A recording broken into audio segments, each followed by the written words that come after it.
From the CyberHub bunker and studio, you're tuning in to the CyberHub Podcast.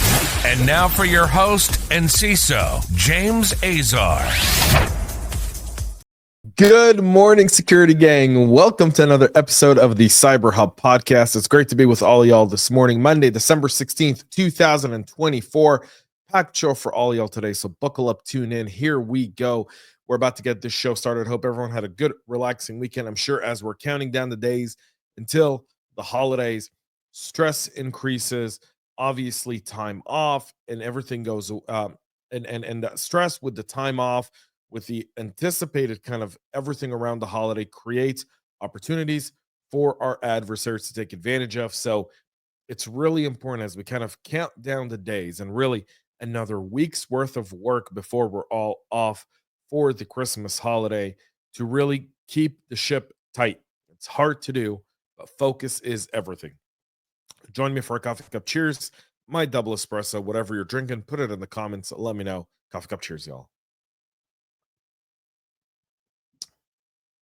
Brilliant. Let's go ahead and get started. So today's show is going to be broken down into two different parts.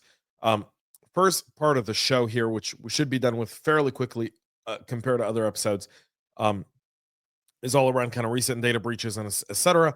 And then we're going to get into some deep dives over some policy that's really going to impact cybersecurity. So let's go ahead and get started with CISO finally confirming that the critical security vulnerability in the Cleo Harmony VL Trader and Lexicom FTP is being exploited in a ransomware attack.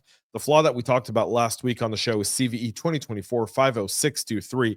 It's impacting all versions of the Cleo Harmony VLT Trader and Lexicom prior to 5.8.0.21 and enables unauthenticated attackers to gain remote code execution on vulnerable servers exposed online. Again, this is a low complexity attack, meaning specifically that it's not that hard to take advantage of.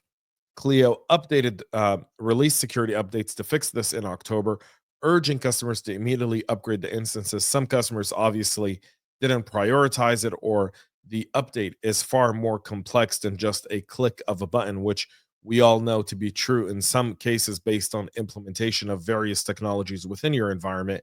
CISA added this to their catalog, requiring all federal agencies to have a proper update in place no later than January 3rd.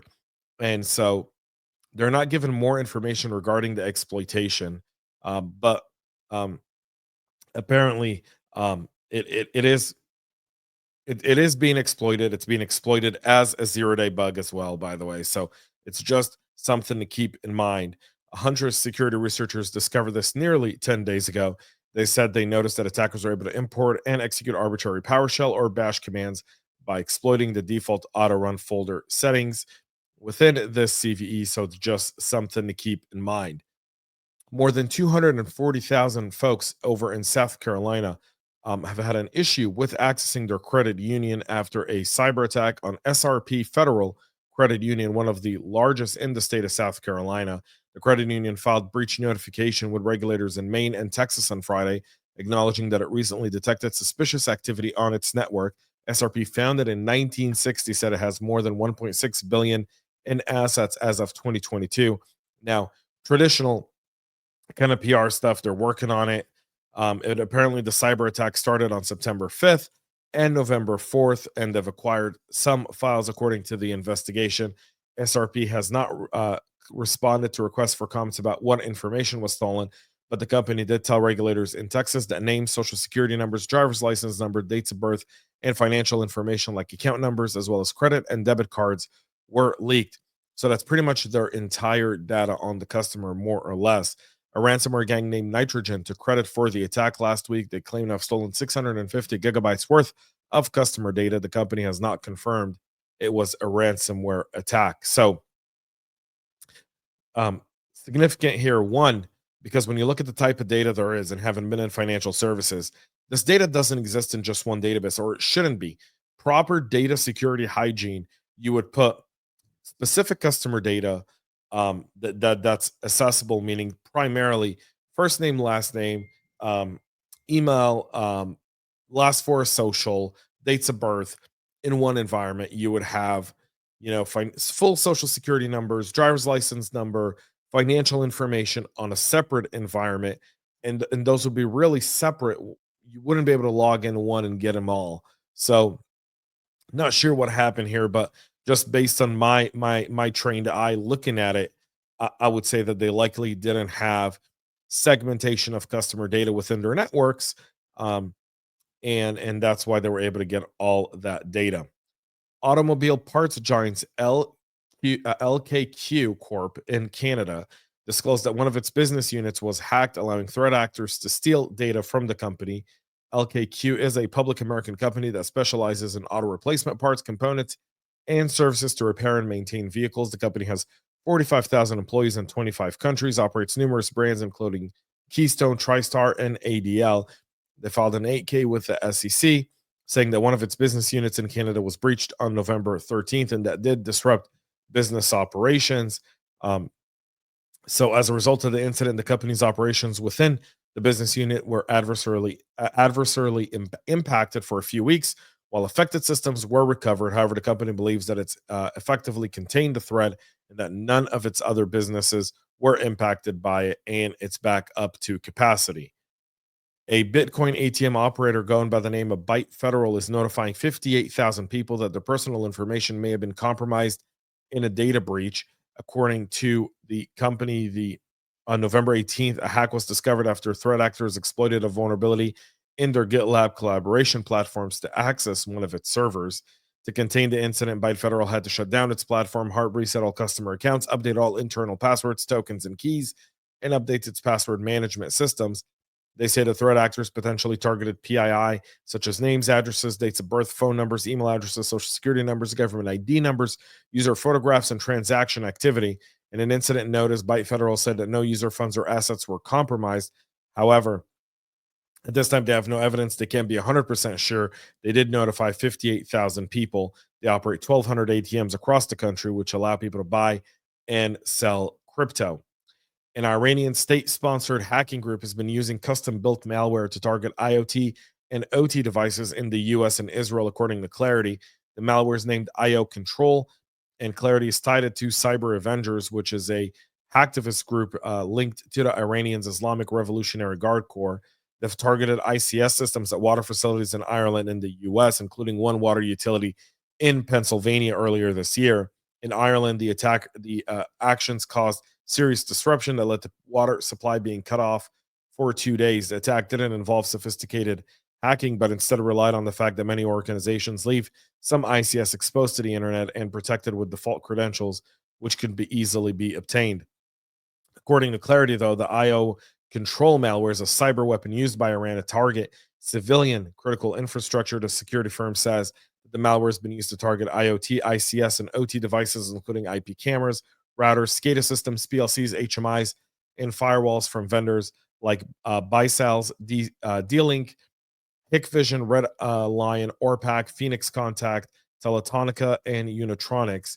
The malware is based on a generic IoT OT malware framework designed to target embedded Linux devices, with the attackers compiling different versions created specifically for each type of targeting systems.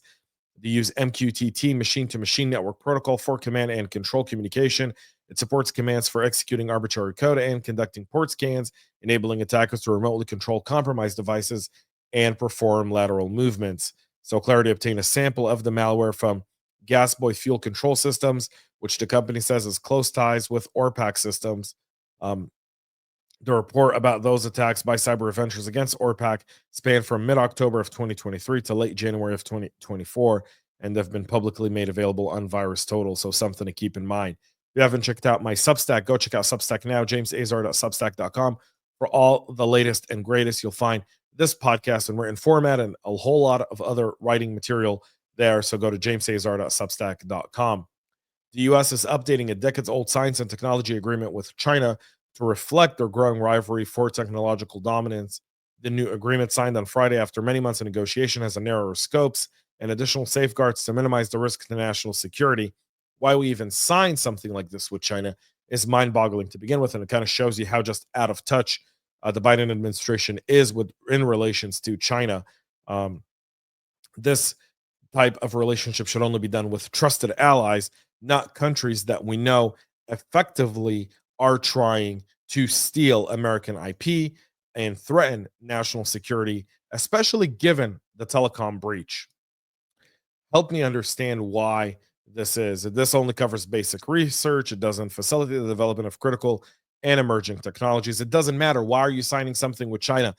This is the problem with government, and why I have so many grievances around cybersecurity with government. Why they would even allow something like this to get signed and executed is, all in all, just absolutely just idiot stupidity at its best from the one of the worst State Department secretaries in American history, Anthony Blinken, and his spineless record with China to this.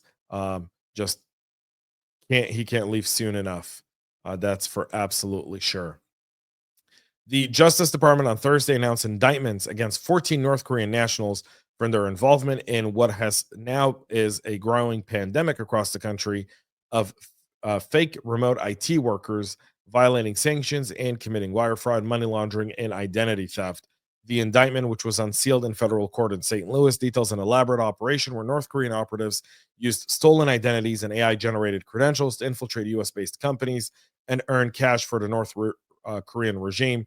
We obviously highlighted a story here with KnowBe4, where they hired someone who essentially was a fake North Korean worker. According to the indictment, the North Korean IT workers were mandated to earn a minimum of $10,000 monthly. The workers utilized advanced tactics to mask their origins, including deepfake identities, proxy servers, and pseudonymous online accounts. The Justice Department said U.S. employers unwittingly provided them with access to sensitive systems, heightening the risk of malicious cyber attacks. Again, you have nation states launching these types of attacks against American businesses. And then we have a State Department still signing contracts with China for joint research. We don't really take corrective action from it at all. And then we wonder why it's hard for security practitioners to sell any sort of government involvement within cyber to the board and upper leadership. And this is why. This is absolutely why. Because we're all over the place. We don't have one specific policy.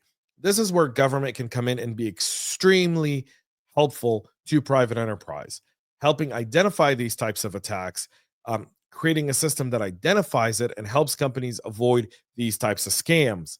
Instead, we're doing joint research with China because that makes sense.